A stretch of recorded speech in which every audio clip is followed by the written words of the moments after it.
For those of you already on the line, we'll be getting started in just a couple of minutes. Thank you.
Okay, let's get started.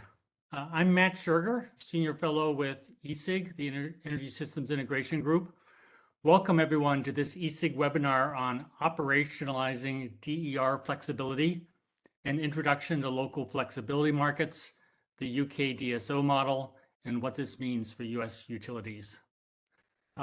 In today's webinar, we'll be addressing the challenge of operationalizing and scaling the use of DERs, breaking down traditional utility silos, and building a more integrated approach to grid planning and operations so that DERs can become a part of business as usual. We'll be covering an introduction to the DSO model and flexibility markets, getting started, scaling flexibility, as well as the DER value methodology. We have a terrific lineup of speakers for you this afternoon, including Chris Broadhurst, the Chief Commercial Officer of Electron, Paul George, the DSO Commercial Lead of Electricity Northwest, Julieta Giraldez, the Director of Integrated Planning at Electric Power Engineers, and Robbie Astrop, the Business Development Manager at Electric Power Engineers. For those of you that are not familiar with ESIG, we are a member-based nonprofit organization providing our members with objective information, resources, and networking opportunities in support of clean energy and energy systems integration decisions. We do this through workshops, tutorials, webinars, blogs, working group and task force activities, and producing technical resource materials. For those of you who are members, thank you for your support. It makes possible these webinars and other work that we do. Our workshops and monthly webinars are open to everyone, so please feel free to register anytime on the ESIG website, www.esig.energy, or find us on LinkedIn, YouTube, Facebook, and Twitter. So just a few logistical matters before we get started. First of all, participant lines will be muted for the duration of the webinar to avoid unnecessary distractions. For the Q&A, we'll be using the Slido platform, and we're asking that you asking that in order for you to ask questions, that you go to Slido at slido.com, SLIDO.com. You'll be able to ask your questions there and enter, once you're on slido.com, you enter ESIG15, ESIG 15 as the event code, and you'll find instructions there at the bottom of the screen. You'll also see a thumbs up button next to the questions that will allow you to cast a vote to help prioritize questions. And this information you can find in the chat as well. We plan to have about 10 minutes at the end for Q&A. at the end of the presentations, and then we'll wrap up by 5 p.m. Eastern. An email link will be provided to all registrants once the video file has been posted. We also plan to provide short responses to unanswered questions after the webinar. So please don't be afraid to ask your questions through Slido with the event code ESIG15. So without further ado, let's go ahead and get started. I'll hand it off to you, Chris. Great, thanks, Matt. Afternoon, everyone. So good to talk to you today. As Matt said, my name is Chris. I'm the Chief Commercial Officer at Electron. So at Electron, we provide a local flexibility market platform. And this is one of the key tools in the toolkit for a DSO. And we're going to unpack the term DSO and local flexibility markets later. But for those of you that are not familiar with the term, you could think of it another way, which is just that it's giving you the utility, the option to turn up and down DERs, and it's helping you to figure out what you should pay for that option and helping you to compete down the price of that option over time. And this is particularly important as we're having more DERs connecting, and a lot of these DERs aren't necessarily those that you control. It's a tool to figure out where those DERs are, what price you could pay to get those DERs to do something to help you connect assets faster, lower costs for consumers, and solve congestion issues, and to make sure that that is competed down and is a fair price that you're paying. This is all about cost prudence and affordability ultimately, and making sure that DERs can become a key part of the utility toolkit. So in the UK, we're working with half of the DSOs in the UK who are using our platform to pay DERs to provide that flexibility. And on the call today, we've got Paul George from ENW, one of our customers, to talk about that. So over 60 gigawatts of flex is reserved on our platform at the moment, and that's growing rapidly. And we're supporting long-term tenders like programs, demand response programs, and more real-time dynamic markets. We can onboard and recruit these providers through enrollment portals and handle the trading and bid matching between providers and utilities, and integrate with things like DERMS and ADMS to get data back on what the network needs and how those DERs are behaving. But that's us in a nutshell, a local flex market platform. I'm working with half the DSOs in the UK, and we're now bringing this platform to the US and to bring this kind of DSO model to life in North America. So I'll pass that over now. Yeah, thanks, Chris. So a little bit about EPE. The company was founded in 1968, headquartered in Austin, Texas. We focus on enabling our customers to plan, deploy, and operate assets on the power system. So we do a lot of technical and economic analysis to help power systems projects get integrated on the grid. Our business is really split up into two entities. We have the utilities business, where Julieta and I sit, as well as the energy resources business. On the utility side, we do a lot of T&D planning, grid modernization projects. We help customers with NERC compliance, as well as markets analysis. And then on the energy resources side, we help 9 of the 10 largest renewable developers in the world with similar services. So our focus is really on enabling these types of projects and technologies to operate effectively on the grid while maintaining the reliability that we all expect from our energy system. I'll pass it back.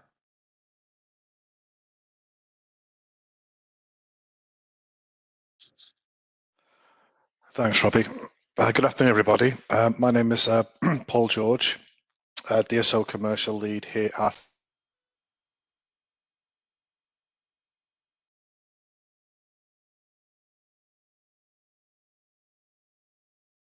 across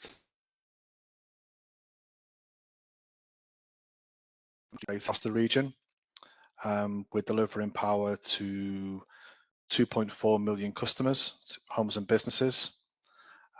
We are heavily invested in terms of digitalizing our distribution network.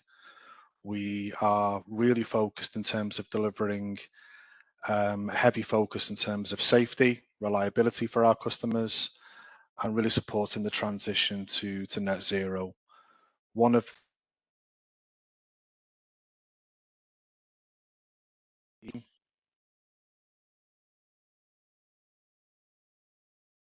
users, decarbonisation aspirations, and really contain more DERs over the next 20, 30, 40 years. We're looking to see some significant increases in terms of power demand out to 2040. So it's our responsibility within the DSO to ensure that our customers get the best experience in terms of connecting to the network.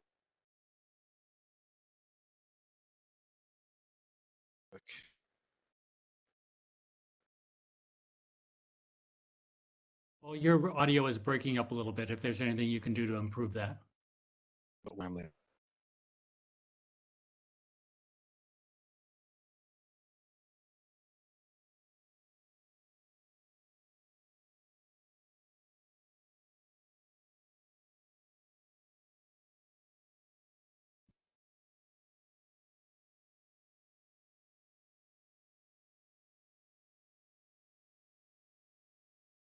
Okay, Chris, I think we're back to you.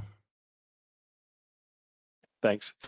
So I think the next step was to talk about what a DSO is, and I think we wanted to do a little bit of myth busting on this call.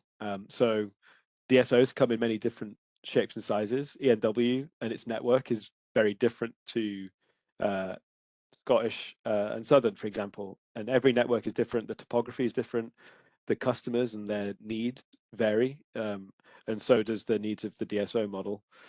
And the capabilities of those DSOs can vary quite a lot too. And there isn't one clean path to becoming the DSO. So there isn't some silver bullet that makes up the DSO. But rather than me talk about it in our terms, I thought it'd be a good opportunity for EPE to kind of explain it first in the American context and how you think about it at EPE. Thank you, Chris. It's a pleasure to present here today. So what I was going to share is that from our perspective, what we see in working with our utility partners and clients is that this shift towards coordinating the customer-sided resources is already happening in the US. So we can see that most utilities have grid mod and digitalization initiatives.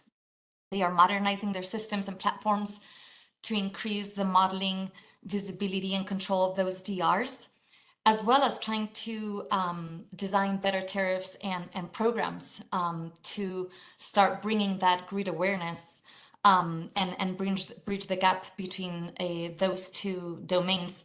So the functions themselves of distribution operation departments, I think they're shifting from sort of the traditional executing plan work and responding sort of in a more reactive way to existing problems towards leveraging the advanced functionalities that include leveraging those customer resources and DRs.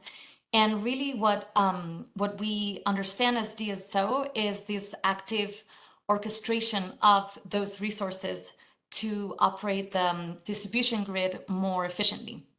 So the point that we wanted to bring home here is that the DSO functions, what they enable, they don't necessarily require to talk about a different utility business model or separate entities operating the distribution system. What it really talks about is the evolution of planning and operation departments towards managing this distribution system in a more active and proactive way. And again, being able to use this flexibility and the DRs to ultimately manage the local constraints in a more dynamic and efficient way. So back to you, Chris. Thanks, Julieta. Something we wanted to build on here is that kind of perceived tension sometimes that people think exists between this concept of a DSO who wants to be more efficient with the grid and leverage DERs, and the traditional utility who just wants to build more assets. And neither of those are fair characterizations, but we did experience this in the UK too, where the DSO wanted to go in one direction and just optimize the grid, and the DNO wanted to just build more assets, and they were opposing forces, different teams, like Julieta said, in some cases separate legal entities. And that wasn't ideal, and there was friction. in the last couple of years, there's been a much more holistic, I guess, recognition that this is one team. And in fact, as Julieta was saying, a lot of these functions already exist today in network utilities and in network operations. And the way that flexibility should be thought of is another tool to be used. It's not, should I use flexibility or should I build more grid? It's how can I use flexibility to help me build in the right places? And so really it's unlocking that efficiency in capital investment decisions to know I am confident that this is the right place to build and reinforce the grid because I can't use flex here. I've used flex wherever I could elsewhere on the network, and therefore this is the most prudent decision to make is investing in the grid right here. So flexibility is a tool to make better decisions and be more capital efficient with those decisions. It's something that has kind of been a shift in the UK. So moving from DSO as a separate operator to a part of integrated planning and operations. I don't know if Robbie, you wanted to build on that with the kind of perspectives you see speaking to customers.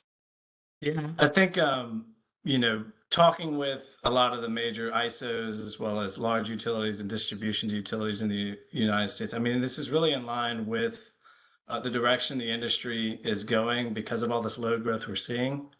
What we hear from customers is they need an all of the above approach. We need to upgrade transmission. We need to get more out of our distribution system. We need customers to be more engaged. We need more programs. All we hear is more. And so I think that the initial misconception we hear a lot of is that it's going to break the existing regulatory compact that we have in some jurisdictions where the conversation moves towards how this is yet another tool to enable the utility to more effectively deploy capital in places where it needs it, when it needs it, in an effective manner. And it really does require a rethinking of, you know, planning and operations and how the functional groups within the utility are engaging with each other and with their customers. Great. So maybe just a little bit on what flexibility markets are. So again, this is the tool for utilities to engage with DERs across a range of technology types. It could be VPPs, it could be retailers aggregating assets. It could be from a number of different sources. The aim is to be a single interface, a kind of neutral layer between you, the utility, who has needs on its network, and the DERs on your network that could provide some grid services. And that can be done over long time frames. You could ask DERs to commit to being available to provide their capacity over a number of years, or you could be running a market every day for the next day to say, tomorrow, I need you to do something. And it can be everything in between. And the key for us as a market platform is to make that as easy as possible for the DERs to see, show up and provide value, and as easy as possible for the network utilities to broadcast those needs. And one of the big learnings for us is simplicity, that we fell into the trap of overcomplicating what this means and coming up with crazy acronyms to describe the different types of flexibility we might need. But really it boils down to volumes and times and locations, directions of energy. You keep it quite simple, and that's how you get more DERs to show up. And the different types of value that you can ascribe to it are interesting, and we'll talk about that later. But broadly, there's three kind of use cases for flexibility. The first is to get better visibility on how the network is behaving and responding to price signals, and how DERs are behaving and responding to price signals. And that better information, better visibility of DERs and network behavior can help you prevent asset damage, reduce risk of faults and power cuts, and generally help with planning. The second and probably most common use case that people tend to think of about flexibility is deferring some build out. So I can use flexibility over here and defer the need to invest in that part of the network for the next couple of years. Kicking the can down the road, I guess, a little bit, but the net present value of that is meaningful, and it allows you to make smarter decisions about where else you could spend that money, given that you've bought yourself some time at a certain place and location. And then the other super interesting use case is connecting assets faster. So if you can create capacity at a part of the network, you can start to shorten the connection queue and bring more assets onto the grid, which is going to be a benefit to the economy and allow you to connect low carbon assets quicker. Tons of benefits in connecting assets faster, and using flexibility and using the existing DERs on the grid to do it is a really neat solution. And so those three pots of value are the kind of three core use cases for flexibility. And the market is just used to issue those needs and put prices against it and get those volumes of flexibility to show up and address those different pots of value. So Paul, over to you just to talk about, I guess, from your perspective, what a DSO is and how E&W think about it. Yeah, thanks, Chris. I'm hoping the sound is a little bit better. So a really good introduction in terms of the kind of important role that the DSO plays. I think it's worth pointing out in terms of the slide that we've got on screen is that the UK is going through a huge transition at the moment in terms of how energy is generated, how it is stored, how it is traded. And one of the key things for us is that it's really the acknowledgement that traditionally the electricity network in the UK has been designed to have a one-way system flow. So thinking about the top swim lane on the slide, from generation into transmission, into the distribution network and into the consumers, which is essentially a kind of passive reactive network. And on the bottom swim lane, we can see the role of the DSO is to really encourage and facilitate a more active distribution system. So it's based upon the traditional functions of network demand, generation, but then really how do we leverage the role of DERs and the kind of multi-directional power flow that this brings. And this is really what's driving the evolution of the traditional grid. I think these changes in the energy system really require us to develop new ways of operating our network. It also creates new opportunities, including financial rewards to shift in times of energy through flexibility, through storing electrons generated from solar into batteries, or exported back onto the grid at times of kind of stress on the network. And I think this is really key to us because the whole kind of technology enablement for us is a key tool in which we tend to manage the network.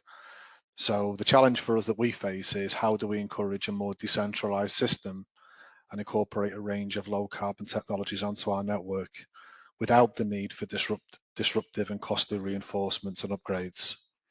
So we're kind of accelerating the net zero ambitions of the northwest of the UK for our stakeholders and for the whole system benefits that brings. But ultimately, the role that the DSO is, it's a corporate evolution of creating smart solutions across our network to combat localized constraint issues. And I think the key three factors of this that we're kind of faced with is that, as Chris mentioned, we can build a bigger network. The distribution network operator is an engineering company at heart. So traditionally, demand has been met through new investment in new equipment, be it substations or cables, to make sure that the network remains reliable in the long term. I think the more advanced solutions that we're looking at is making the system more efficient. So we're looking to deploy new technologies that make better use of the existing infrastructure and delays the need for option A, which is around reinforcement. And then the key thing for us is around incentivizing user flexibility.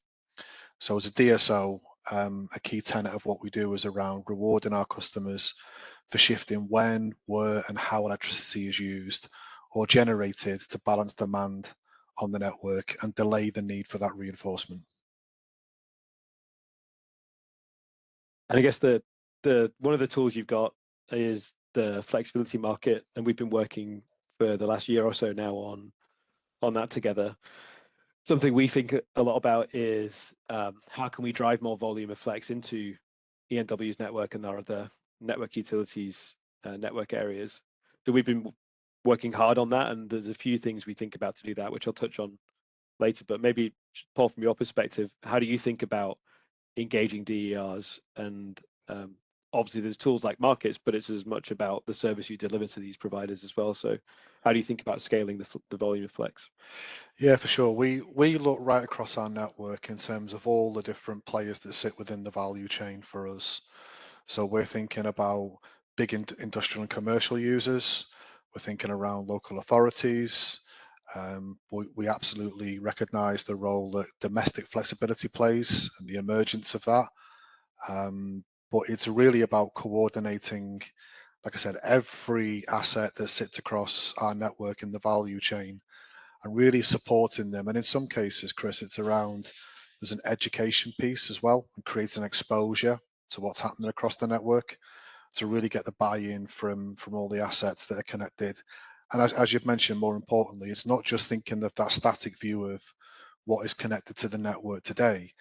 It's absolutely about encouraging more connections to the network, accelerating those connections to the network as well. So ultimately that puts us in a place where we've got much more low carbon technologies connected, which in turn provides more opportunity to procure flexibility as well. Great.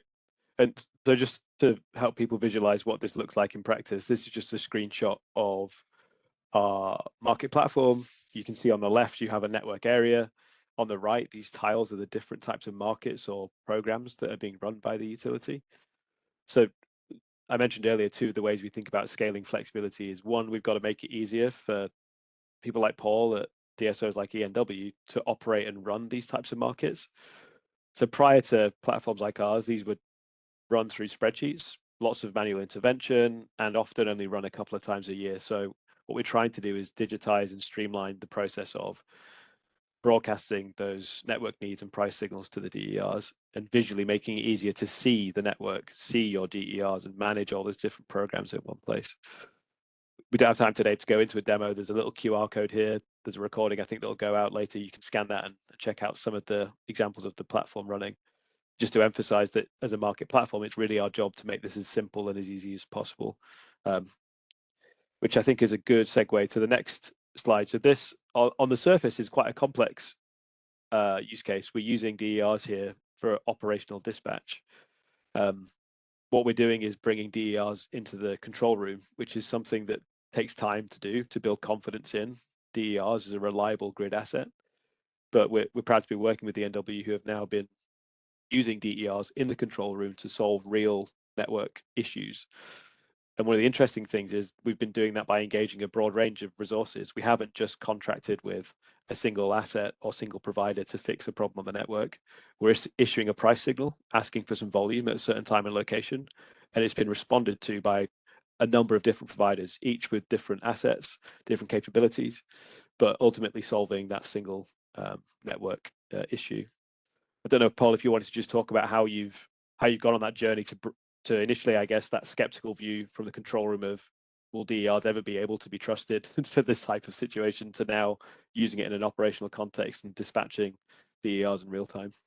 Yeah, it has been a real shift. And again, the traditional way of the grid being managed was building new assets and really operating what we call flexible assets, which can be, I mean, from a DNO perspective, this is around utilizing plant or equipment that's owned and operated by us in order to modify the network topology.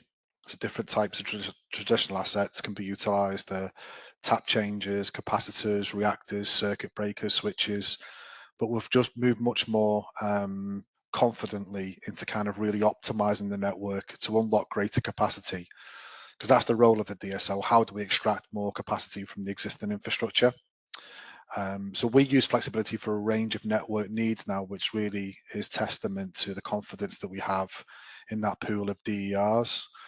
So, you know, we're looking to manage fault and outage risks, reduce the need for reinforcement, as we've mentioned, manage network faults or outages. But I think more importantly for us is it's managing that uncertainty in future load growth forecasts. That's key for us because, again, the very sometimes volatile nature of certain activities that sit across the network. It can be weather related, it can be unplanned outages, it can be spikes in demand. We're really calling upon, and we feel we're kind of negating a lot of the issues and customer experience through calling upon these DERs that sit within our portfolio. Great, thanks, Paul. So then I guess for the last 10-15 minutes, just to touch on how we think about getting started. If you feel like you want to use more DERs in your network and this model is interesting to you, how do you get started? And I guess the thing that we're really excited about in North America is this opportunity to realize the whole system value of flexibility. In the UK, you have DSOs like E&W who look after the distribution grid. Separately, you've got retailers who manage the retail relationship. You've got the transmission network. It's discrete and unbundled. And so coordinating the value of a DR across all those different actors is technically challenging and legally challenging. The way we think about scaling flex, firstly, is how do we attract more volume of flexibility? Firstly, it has to be valuable. And if it's valuable, DERs will show up. We've seen that play out in the UK. If you put a value against a DER doing something, they'll start to show up. As they show up, more volume of flex increases, and that allows the DSO to get more confident and start to put more value against that flexibility. And this creates this feedback loop, this kind of positive flywheel starts spinning. For us, I guess, as a market platform provider, how do we get that moving faster and that flywheel spinning faster? We can introduce more markets, different opportunities like the one we talked about. Operational dispatch of flex is one example. Create more opportunities for DERs of different shapes and sizes to engage with flexibility. We think about running them more often, so not just long-term procurement opportunities, but short-term and real-time markets. And both of those are valid. It's not just it all goes to real-time, it's that both are important. And finally, that it's more connected so that these different markets and opportunities can be coordinated and talk to each other. I guess the call out is that in the UK, this flywheel really started because the regulator did give DSOs like E&W the ability to pay for and incentivize DERs. So they gave us that opportunity to value them and pay for them. And we know that isn't strictly always the case in the US. So it's probably a good segue to hand over to EPE to talk about how can you get this flywheel started and how do you start to put some value against DERs? That's right. So I've been working and thinking about DR and customer-sided resources and their value and not value, to be fair, to the distribution system and beyond for over a decade. And I think that we are really hitting critical mass in terms of DR deployment in many places across the country to start implementing these more advanced frameworks and functionalities that we're going to talk about today. So value of DR to the local distribution system.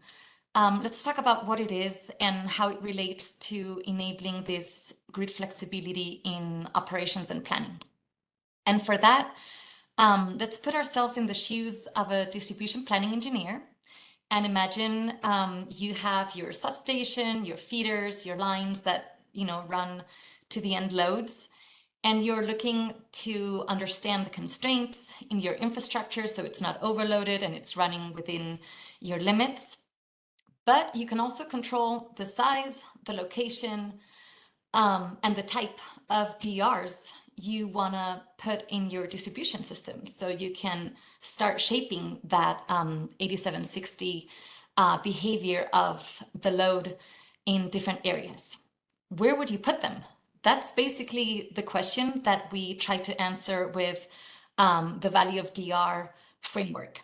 So you would start by assessing your local infrastructure, right? For capacity constraints, you can look for areas in which different DR types and profiles might have higher chances of reducing peak load in the short term, as well as areas that might already be saturated where you don't want to put more DRs of a certain type and profile because, for example, your peak has already shifted to later in the evening. The classic example with solar, and putting more solar is not necessarily going to achieve your goals. You might also assess, I think as Paul was alluding, right, the degree and uncertainty in your load growth projections. That can influence the uncertainty of assets being overloaded and influence the value of flexibility. And you might also want to look at the age and health of your assets, on whether that is in any case an infrastructure investment that you're going to want to make for different reasons versus not. Other things that you might look at is a generation hosting capacity constraints, and that might determine the DR types that you want to incentivize in an area like batteries or managing EVs, could play a more important role. So basically, answering these types of questions is really what we understand the locational value of DR is. And the idea is that, as a utility, you can start sending the right signals to the right DRs depending on your grid needs, versus the status quo right now, I think, across the country, which is primarily an incentive or compensation that it's the same, independent of the size, type, and DR, and where you're interconnecting. That's the status quo now. So this methodology might not sound very different to the questions that utilities already ask themselves when evaluating non-wire solutions or non-wire alternatives. But I think the approach, the philosophy is different, right? I think a value of DR and these incentives or price signals are a more proactive way of thinking about anticipating the constraints and the risks and incentivizing already the behavior that you want, versus the NWA construct, which is you already have a very specific identified problem in a very not very diversified geography, so a very small area, and then you need to procure a concrete solution, and then you run into volume and other issues that I think Chris has already talked about. So we can elaborate a little bit more on that later in the question and answer portion. But this is basically what the questions and the perspective that value of DR is trying to answer for distribution planning and operations engineers. So as I was saying, the answer to what is this locational value of DRs lies in aligning three main variables, right? The technological capabilities of your DRs, which is basically understanding or characterizing what the DRs can do. Are they predictable? Do they depend on weather? Are they controllable? And aligning that with the geospatial and temporal alignment of your grid needs. So where and when your constraints occur. And if you think about it, this really starts sounding very much like the DSO concept that we talked about before, but from a planning perspective. So ultimately, we think that this value of DR framework and understanding where you want to incentivize your DRs is a precursor to a future where we can then orchestrate those DRs for in a more active and daily way for distribution system needs. And I think it's also a precursor to the highly needed bridge, right, that we need to build between distribution planning and operations. Given this evolution of customer load and generation and customer adopted resources, to really try to harvest this flexibility that might be required to plan and operate the distribution infrastructure in a reliable way. And it says there in the slide that the ideal result is ultimately that deferred capital investment that Chris already alluded to. But also, I think it is reducing that risk that we've been introducing already in terms of optimal capital investments and increasing that capital efficiency. So being able to already count and exercise that flexibility that can help you make the best decisions. So if you start incentivizing these DR types and behavior in the areas where they add the most value, you're also managing that risk of reaching the system constraints and ultimately optimizing that decision making around very large, capital infrastructure spending that's going to have to be made. So very briefly into the details on how we implement these frameworks with different clients, we've been adjusting the methods to the level of sophistication that utilities might have in their existing distribution planning processes and data. So we typically leverage the load forecasts, existing data on load conditions from SCADA or AMI if available. And then we evaluate the localized voltage constraints and thermal constraints, and then estimate the upgrade costs. And that's what ultimately determines that value that DRs can contribute towards deferring and avoiding. And I have there an image of what the result can look like. So it's very similar to a hosting capacity map, if you want to think about it that way, of localized value of a DR by, you can make it by DR type and size, or, you know, categorized in different ways. But it's like turning a load and PV hosting capacity map into an incentive or price signal of where you want to incentivize these DRs from a distribution grid needs perspective. That's sort of how we think about it. And to end up talking about the value stack, so I've focused a lot on the distribution locational value,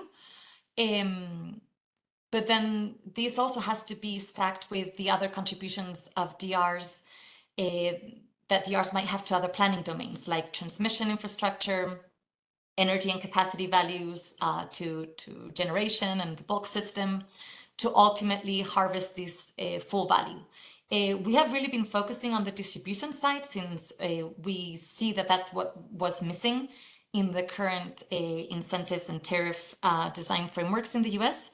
To, again, as I was saying, focus on that locational and temporal value alignment with the local grid needs. And I think with that, I'm going to pass it to Robbie, if you wanted to comment a little bit on how we see this as being, you know, jurisdictional agnostic. It can be implemented in different utility models. I think in talking directly to customers about this concept and getting some feedback and understanding what they're up against in various markets, the methodology and framework has applications no matter what the utility's jurisdiction is. And we utilize this framework to help utilities make just and prudent investments with their own capital or with outside capital. So it's really to drive investment in the grid where the utilities know they need support. And right now, with the frameworks we have, with a lot of the net metering constructs, giving a blanket rebate to a DER at the end of a radial feeder for the same amount for a DER close to a substation bus that may provide a lot of support, doesn't make a lot of sense. And the other thing that we see too, when we develop this framework, we use real data, we make it scalable for the customer, and that the time value of money, as well as that deferral of investment based on an asset replacement like a transformer, is an important component of all this. So you may say, you know, a battery, if we put it here, will defer a transformer replacement in a substation. Well, that's great, but if the transformer is 40 years old, that provides little to no value because that transformer is already going to be replaced anyway. So that's why we have to tie this into planning and normal practices within the utility to really enable these investments to take place in areas that will benefit the grid long term, because we want all of these assets to be deployed to the benefit of the entire grid and distribution system in a just and prudent manner, no matter which jurisdiction. So we've heard from utilities, you know, in vertically integrated markets that they like this concept in terms of evaluating the way they're planning to integrate transmission, distribution, and even generation planning. But then we've heard from other utilities and markets where they can't own generation or maybe constrained by the regulator in certain ways, that this could be a prudent way to address some of the challenges they see as, you know, equity in the rebates that customers receive for the value they're providing to the grid. So it's pretty nuanced, but at the end of the day, the concept resonates because of the way EPE focuses on the utility customers and understands how the utility operates, no matter what the jurisdiction is. So I think the customer context is important here.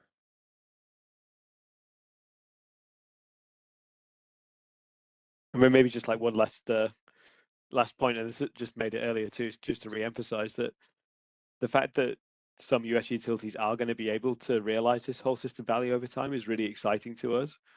It's going to take a lot in the UK to coordinate a DSO and an ESO and a retailer, and to get that those markets, different markets talking to each other, and the value to be able to stack, it's a real challenge for us. And there's technical challenges, regulatory challenges. So we're not saying it's by no means easy in the US to pull all that together either, but that maybe the pieces of the jigsaw are like a little bit closer together. So we're really encouraged by this framework being the beginning of that whole system value for DERs. And if we can get that right, tons of flexibility will show up if we can put that kind of value against the DER and the flexibility that it could provide to the system. So really excited to see this come to life. I think that was it from the team on our side. I guess over to Matt and ESIG team back for questions. Great. Thank you. Excellent presentations. A lot of great information. We've got questions rolling in, so let's just get started. Reminder to attendees, we're using the Slido platform for Q&A, slido.com. Enter the code ESIG15. You can find this in the chat as well.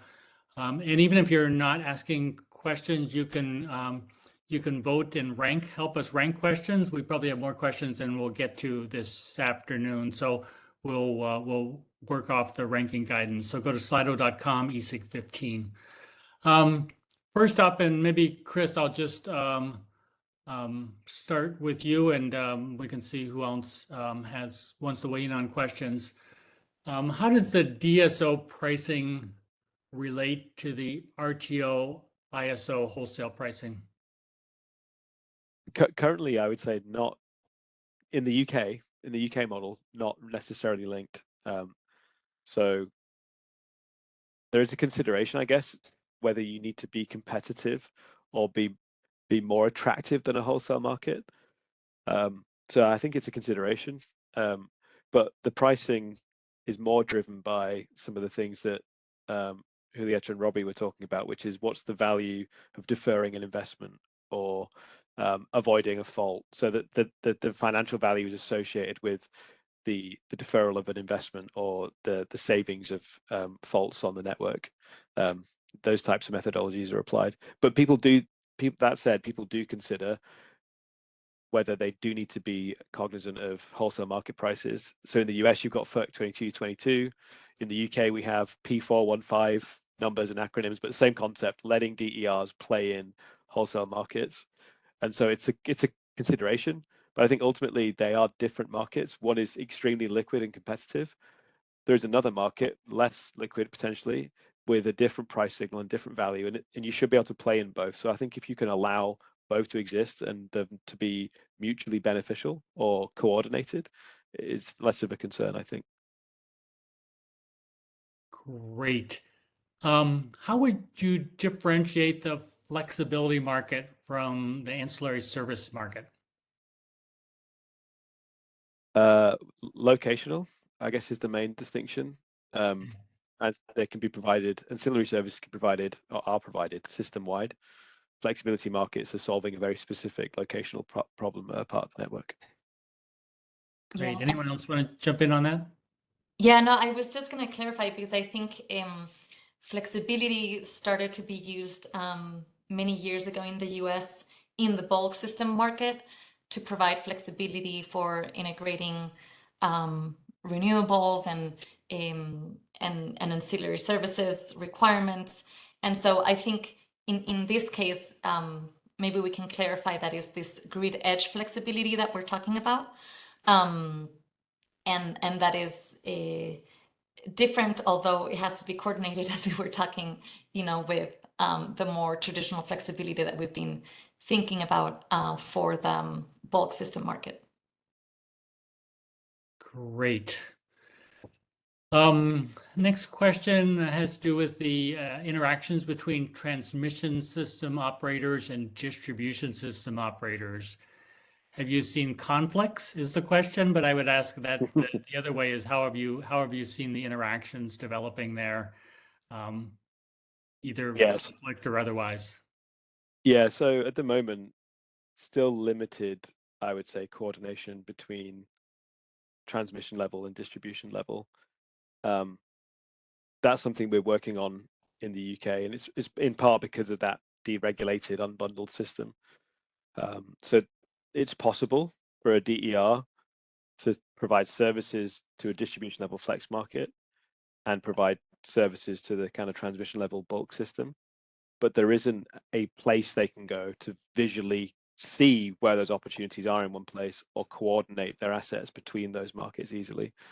And so we've created a coordinating markets role to try and help with that interface. And we're trying to help build some of the standards and APIs to allow for data about DERs and flexibility to move between the two. But this is why we think, although there's different challenges, some of the pieces of the puzzle might be closer together in the US, because there's going to be some maybe less technical barriers to overcome in some areas, but then kind of cultural and operational challenges to get over in terms of bringing the teams together.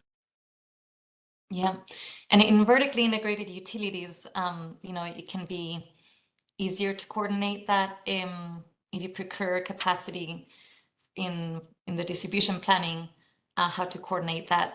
But what I was going to comment on is in other areas where there's already markets and FERC 2222 is being implemented, that's going to start determining some of these questions, right?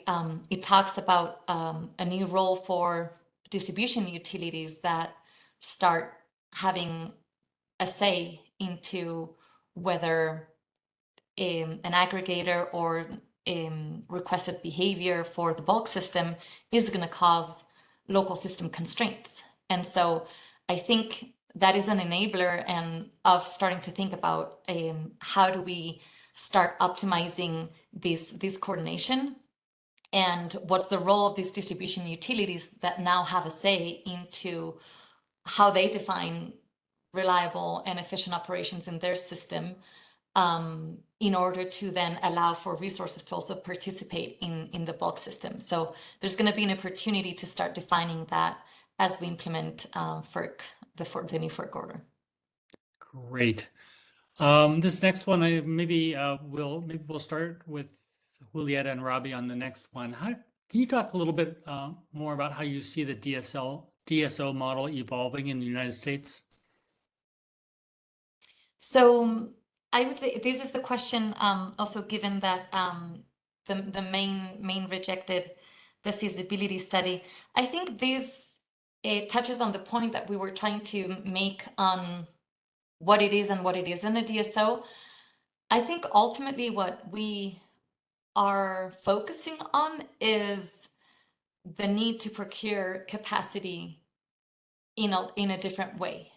And so if you need to procure capacity for local needs, that can be implemented via markets, price signals, and tariff design. And it might not require necessarily a full thought of whether you need a DSO model in terms of a different entity, separation of all of that. And so we really think about sort of the functionalities that are required for operational planning departments to start orchestrating. That is sort of moving towards a DSO. And then these procurement of capacity in different ways. And it could be via markets or not. But it doesn't necessarily equate to the feasibility, for example, study that was done in Maine, where they wanted to decide from a regulatory perspective if they would enable a third-party organization. That question is not necessarily needed to be answered to, I think, start enabling this capacity and flexibility. Great. Find utilities are the needs are getting so acute to get more capacity on the distribution systems, and with all the supply chain, labor force, and other challenges that we see in the market and rising prices, it's going to drive innovation. And one of those innovations may be in some jurisdictions trying this type of concept to alleviate some of the challenges that they have for getting capacity and distribution through the traditional ways. And that's kind of the US market has a lot of different experiments going on kind of all the time. And the probably the coolest thing I think about the utility market is how everyone shares best practices and learns from each other. So as these utilities are trying to solve these problems and find solutions, others will learn about it, and then it'll scale that way. But I think it's not going to be a regulatory driven thing here. I think it's going to start from the utility. Great. This next one, I think could go to any of you, but maybe we can start with Chris. Have there been insights into how much efficiency has been gained by the flexibility markets and how much cost savings have been realized by customers? Yeah, there have been. So this has to be reported on by the UK DSOs. They set out their plans for where they're going to invest in the network and where they're going to pay DERs to help them avoid some investments or deliver some grid benefits. So they have to set out where they think the value is and what they think that's going to deliver for the system. And then they report back and say what actually happened. So I don't have the numbers to hand, but if you want to reach out, I can share the data with you. But you remember the three pots of value: making better decisions, deferring grid investments, and connecting assets faster. Every DSO has had to come up with some value against each of those pots of value for flexibility. And the numbers are in the hundreds of millions for the savings that they expect for the system over a 5-year regulatory cycle. So happy to share that data with you, but it's publicly published and they have to report on it. So there's been tangible, real benefits measured from using flexibility across those three kind of value pots. Great. Anyone else on that question? I think just to jump in there, I think Chris raised some valid points in terms of the regulatory landscape in the UK in terms of what we report on from flexibility perspective. I think it's also really important to know that system flexibility is being traditionally come from the top down, from the national system operator down to the distribution networks. There's more onus now on solving constraint issues at distribution level, which obviously ladders up to what we term as whole system benefits. But I think away from kind of the financial metrics, one of the things that a lot of the UK DSOs are focused on at the moment is the societal benefits as well. So that community element to DSO. So some of the metrics that are not as easily quantifiable in terms of network reinforcement, deferment, but thinking about the value that we can bring to vulnerable customers, to educational settings and NHS.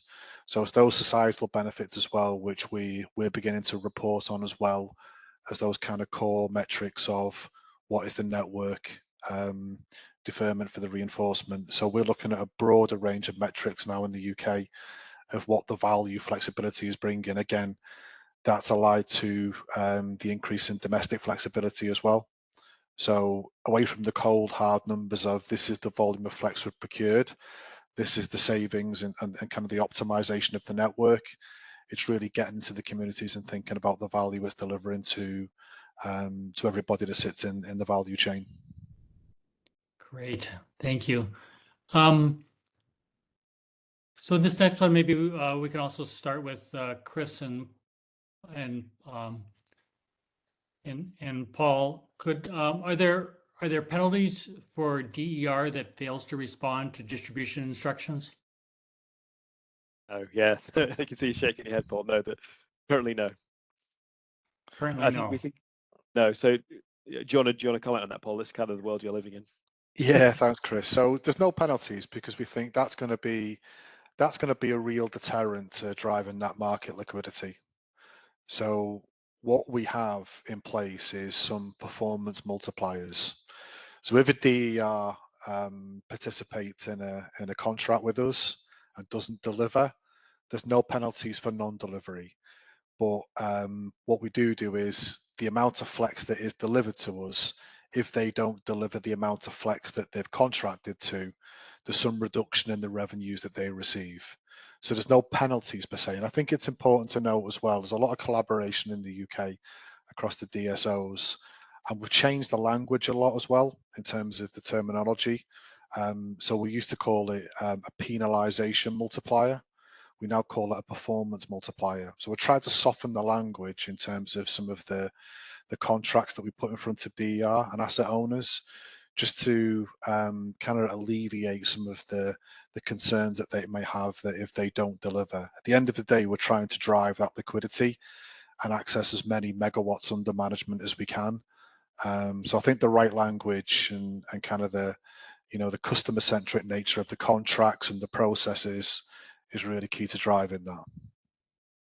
Just like another final point that's basically saying that just because it's not necessarily reliable or you're not sure whether it's going to perform doesn't mean it's worthless. It's just worth less. Pay less for that lack of reliability, and equally pay more for reliability, and that performance varies between providers. Yeah, great. We're coming up on the top of the hour. I think we can take one more question and then I'll do a brief wrap up. And I think this can go to any of you. I'll let you just self-select who wants to jump in. From an operational perspective, what are the most successful DSOs doing with their control rooms? That's a good one. Shameless plug for you, Paul, but I do think the operational dispatch is a good example of that. Yeah, I think one of the key things that I mentioned earlier was we've got a kind of three-step process in terms of delivering flexibility. So I mentioned around calling upon the existing infrastructure, the capacitors, the tap changers and the switches. We've also put some technology in. A lot of the DSOs have active network management, or A&M. This is kind of the autopilot for the network as well. So it's kind of a real-time management of demand and generation connections. So it's kind of really kind of sitting across the whole of the network and optimizing in real time those assets. And then it kind of falls into, you know, the link between the DERs being controlled through the A&M system as well. So that sits in between kind of the network hub and the operations of the DNO into the DSO flexibility space. It's really the link between the two. But that really kind of enables us to think about, again, that link with transmission as well. But the A&M and the ability to kind of understand the merit order management of what DERs we need to call upon to solve certain issues on the network has been key for all of the DSOs in the UK. Great. Just quickly, anyone else want to jump in on that? I was just going to comment on what I already said previously, that operation departments are really changing in the US and enabling, I think, and thinking about this new functionality of forecasting. So where are the visibility, where are the DRs, forecasting to plan these sort of day ahead operations. That is something that didn't necessarily happen before. And even scenario planning. So the idea of, you know, running power flows and being able to forecast out the needs. So I think big changes and big opportunity there to link those operation and planning data, scenarios and models. Yeah, great. Well, this has been an excellent hour. It went quickly. We should have scheduled 3 hours, apparently. We could have kept this conversation going, but we're going to have to wrap it up. I want to thank Chris, Paul, Julieta, and Robbie for their terrific presentation today. As I mentioned earlier, an email will go out to all registrants once the video file has been posted. We'll take a crack at answering the questions we didn't get to and get those posted as quickly as possible as well. We really appreciate everyone's engagement today. We look forward to seeing you again. And for further information on eSIG webinars and meetings can be found at our website, www.esig.energy under events, and in our newsletters and informational emails. You're all invited to attend. And with that, that's a wrap for today. Thanks, everybody. Take care. Thanks, everyone. Bye. Thank you.